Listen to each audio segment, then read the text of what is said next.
Hi, my name is Arturo Kishin. I'm here to present you my final delivery for the physics key activity, which I call optimizing golf.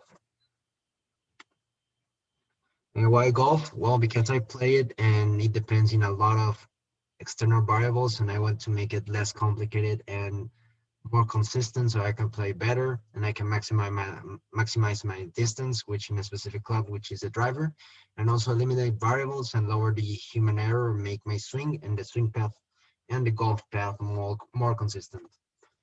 For the sake of this experiment, I will be using two physics concepts, which is Bernoulli's effect, which is the difference of air pressures between up in the object and down in the object and how it affects it aerodynamically, and also the Magnus effect, which is the difference of how in this case, the ball drags the air in different directions and it creates different paths. For example, if the ball drags air towards forward, it will be considered topspin and it will drag the ball down and create more spin towards forward, and it creates different paths between the how the air is around the ball.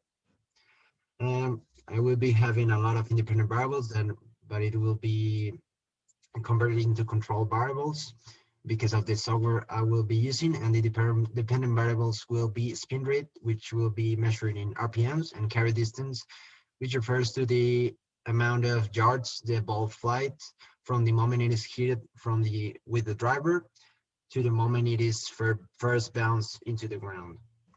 And Trackman is the golf intelligence simulator that I'll be using. It models the relationship of the paths from my swing path and the golf path it is created, and models and simulates all the numbers that a golf ball will naturally have in the air and also when it bounces, and the amount of speed my swing generates through the ball. For this experiment, I made 30 shots first, leaving all other as control variables and leaving the swing path as the independent variable.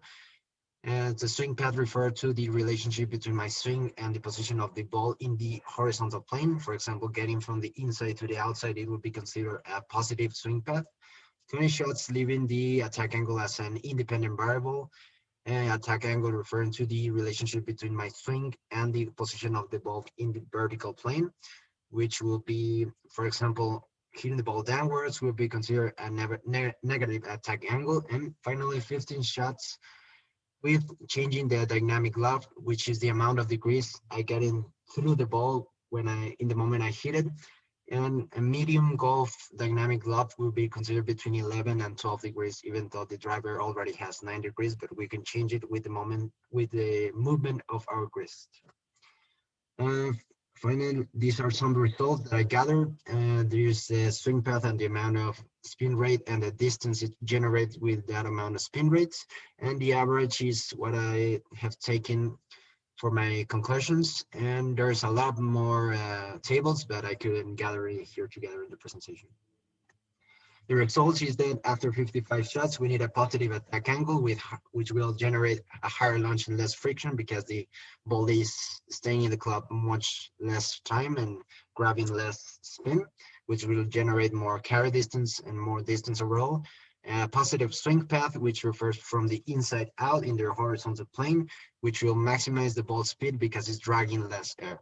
And an optimal dynamic loft, will be between 11.5 and 12.3 degrees, and because it maximizes the relationship between apex, which is the highest point in the trajectory of the ball, and carry, because you cannot, not even if you lesser the amount of degrees, it will not maximize the amount of height the ball has, and drags less air and maximizes the RPMs and the distance overall. In the end, always try to disprove your theory, not to prove it, because if you try to prove your theory, you're already creating facts before you test it. So it's not a good approach towards it. And also expect to do more tries than to plan it, because you always have to do more, because you can never know what will fail in your test. You can never be so theoretical, and eliminate as much variables as you can to control the environment as much as possible. and just try to control all the outside factors so that it could be as precise as possible, and finally enjoy it because it will have more fun having the experiment, and also you would have better results. And thank you. That was my exposition. Here's the bibliography. Thank you.